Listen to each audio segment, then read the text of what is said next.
There's a guy who is a sitting governor of New Mexico in the 1990s, came out and spoke about ending marijuana prohibition. Spoke and still speaks about treating drugs as a medical issue, not a criminal issue. Guy's name is Gary Johnson. He's a libertarian candidate for president. His vice presidential candidate, Judge Jim Gray, who's going to be speaking here this weekend too, literally wrote the book on drug policy. He's a co-proponent on regulating marijuana like wine in California. But the other thing you can do is vote Johnson Gray in the presidential election. How many people here have either had their rights violated, the search and seizure, or had that happen to a friend? It's horrible. I look at my rights violations and I say, wow, I'm white. I'm white and I can pay for an attorney when something happened to me. Minorities are completely screwed.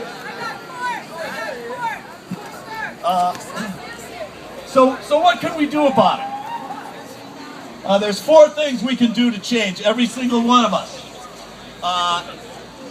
Top of the list, get on a jury. Get on a jury. There's a marijuana issue of illegal search and seizure where it's questionable. We've all had people, the policeman came up to the car and said he thought I was reaching for a weapon or something. Come on. There's a question about search and seizure. Vote not guilty. And all it takes is 1 juror on every jury, and when that happens, we're going to see the laws change. Second thing we can do.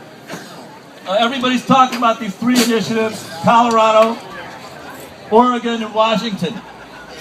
And we had an initiative a couple years ago in California and deaths in Mexico in the last 5 years because of our war on drugs in the United States. And they're traveling, the victims are traveling.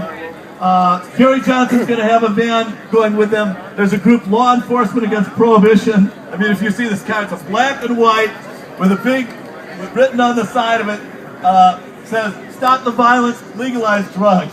I mean, it looks like a regular cop. It's filled with retired policemen. But they're going across the country. It's 30 days. They're going to end up in Washington, D.C., September 12th. So tell people about the Caravan for Peace. If you can go, I'm going to be joining the Caravan for Peace after this event. And thank you for the opportunity to speak.